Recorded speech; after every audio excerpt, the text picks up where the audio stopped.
Yes, my sweet, yes, my sweetest. I wanna get back where you are. 愛しい人よ、もう一度。Yes, my sweet, yes, my sweet. Hello， 大家好，我是绵羊六，欢迎收看我的魔玩分享频道。相信很多胶老都曾经刷到过这样的一个类似战队啊或者戴亚克隆、变形金刚风格的元祖高达玩具的广告。那么对高达模型历史有做过了解的朋友应该都知道，起初高达商品化的版权是在一个叫 Clover， 翻译过来就是三叶草的公司手里。广告中这个元祖呢，也就是三叶草对标其他厂商的 DX 合体机器人玩具而推出的。据说这个在当年卖的还不错。三叶草呢，除了这个以外，也推出过一些定位更低的产品，不过整体的销量还是不佳的。主要原因呢，还是跟动画里的形象出入有点大了，而且合金成品类的玩具呢，价格还是偏高。戴哥在80年拿到拼装版权之后呢，更是卖得风生水起啊，所以最终三叶草是在83年倒了。OK， 背景讲的差不多了，那么今天我要介绍的呢，就是这一款我改的仿三叶草 DX 合金成品高达的 RG 2.0 元祖高达。OK， 先来看一下外观，我呢在自己的能力范围之内，尽可能的去还原了这个原版玩具配色的方案。不过呢，原版玩具的这个头盔、肩甲、小臂、手跟这个膝盖，还有这个武器啊，其实都是一个电镀银，而胯部跟小腿是磨砂银。这点呢我是没有还原到，因为这个当时做的比较紧急，没有找人去做一个电镀，比较可惜。不过呢，也可以勉强解释为这个老玩具电镀褪色之后的感觉吧。还有一个偷懒的地方呢，就是这个肩甲上面的这个小圆球，其实呢它应该是镶嵌在里面的，而不是像我这样做的是凸出来的。其实更细致一点做法应该是拿一个粗一点的钻头去把这个地方钻穿到内衬那边，然后再去把这个东西粘上去，这样子就是类似原版玩具那样的效果了，会更好一点。OK， 两个遗憾说完了，那么接下来呢讲一讲我动刀修改的地方。首先是诸如这个肩甲的镂空，还有膝盖的镂空，包括还有小腿这边的一个镂空，我全部都填掉了，因为这几个地方的镂空会影响我对这个老玩具配色的还原。头部我这边是直接用了一个012 GTO 的脑袋，然后配上了它一个没有雪铁龙的面罩。主要呢是因为我发现 GTO 这个脑袋眉眼之间真的很有老玩具的那种神韵，改上去之后呢，效果也确实很不错。胸部这边呢，我用了一个金属蓝去上色，很有玩具味儿。然后出气口这边呢，我把黄色包边全部都用这个蓝色给涂掉了。这么做呢，第一是为了还原，第二呢是因为我个人还是比较喜欢这种包住散热片的设计，而不是现在很流行的那种散热口外扣的结构。背包的话呢，我是把右边这个光束军刀给改成了一个还原老玩具的这个肩炮。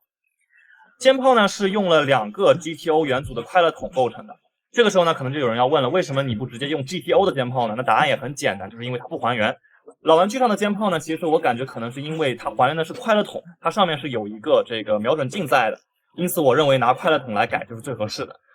当然瞄准镜这一块呢，我也有一点纠结，因为原版 GTO 的这个瞄准镜是比较大的，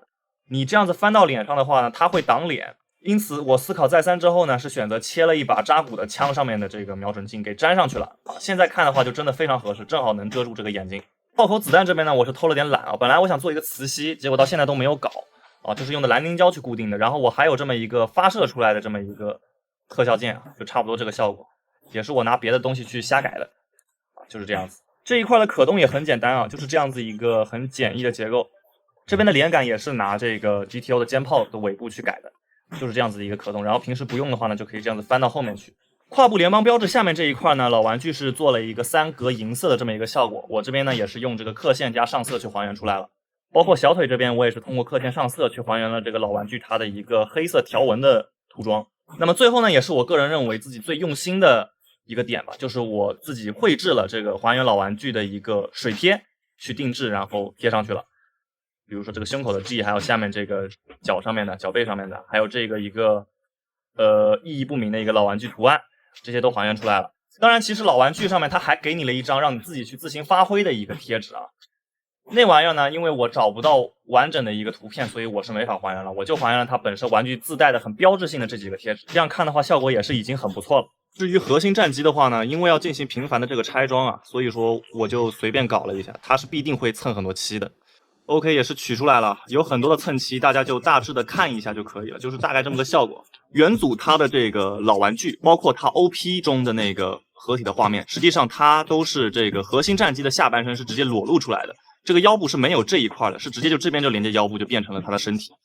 当然动画正片中的合体啊是有外面这一块这个的，所以说我一开始啊其实也是想把它彻底改成老玩具的那种，就是没有这个下半身的样式，但是后来发现实在是没法固定啊，就只能把这个地方外面这边涂个银色，就是大概示意一下是那个位置。关于主体部分，我最后想谈一谈为什么要用 RG 2.0 去改啊？很多人都会认为呢，就是拿这个复刻版的机械收藏那个去改可能会更合适一点。没错，论造型的话呢，确实是那一款更合适。但是我改这个的目的之一啊，就是为了想看一下这个复古的配色在新款的模型上面会呈现出一个怎样的效果。像变形金刚那块就经常搞这种老玩具涂装之类的操作嘛，所以呢，我也很好奇高达这边老配色加新造型会擦出怎样的一个火花。其次呢，就是我在搜集这个老玩具的一些照片的过程中，偶然发现老玩具的上下半身连接居然也是靠背后的连接杆去实现的。要知道这个 RG 2.0 非常开创性的一点啊，就是它这个固定这个腰部并不是靠核心战机去连接的，而是靠它腰部后面这边一个连杆去锁定的。这某种程度上也是一个回归原点了，因此我也是还原了后面这个连杆，它是一个蓝色的这么一个设计。所以说，我觉得用 RG 2.0 改还是挺合适的。接下来聊一下这把很标志性的武器啊，相信很多人第一眼就看出来了，这就是独角兽的光束战戟改的。没错，其实独角兽的这个光束战戟就是卡数致敬这款老玩具，然后才去设计的。所以说我用它去改回这个原版老玩具的武器也是非常的合理啊。改动的地方还是比较多的。首先是这个造型方面，我为了贴合老玩具去做了很多的修改。当然这个过程中发生过一个乌龙，相信眼尖的小伙伴可以看到我视频前面这把战戟的造型其实不是这个样子的。而是这一头是连接在这一端，而这个样子是直接在前面的啊。为什么会这样呢？是因为我犯了一个很低级的错误啊。我当时制作这个东西的时候是参考的一个日本卖家他放在盒内的一个图片，我看了一下，他当时放在盒内呢，那个光束战戟它就是这边是拔开来的，然后这边是对着这边放在那个盒子里的。我当时就下意识以为啊，它就是长这个样子，所以我还故意的去把它切了，重新粘了一下。结果后来，直到我现在做视频的时候，我做完视频，我仔细一对。才发现我操，原来我做错了，原来它那个在盒内的时候是分体的状态，是要再重新安装上才是完整的样子。然后我就连夜紧急的把它重新切开，把它重新粘上，就变成现在这个正确的造型了。啊，也是挺一波三折的，不过最终这个效果看起来还是很不错的。接下来看一下 G 战机，G 战机这一块呢，我就比较偷懒了，因为主要是买来搭配一下这个主体用的。首先就是这个原本机身上白色的地方啊，我是直接涂成了这个银色啊，因为做的比较赶，白色遮盖力呢又得涂多层，所以我就直接用这个银色去涂了啊，遮盖性更好一点。还有一个问题呢是看起来有点太素了啊，这个也是主要因为原版的那个 G 战机上面各种各样的那种贴纸的细节很多。我呢，因为找不到高清的图片，所以没法去绘制，也没时间去定制一个一个对大小啊，做的比较赶，所以说就没有去弄。不过呢，总的来说这个效果还是比较骨臭的啊。还有一个原因是因为我用的是这个83版的老套件去做的，所以说它整体的这种肥大的机身尺寸啊，比例也很符合那个老玩具。这款元祖我如果自己给自己打一个分的话，可能就在60分左右吧，刚好过及格线。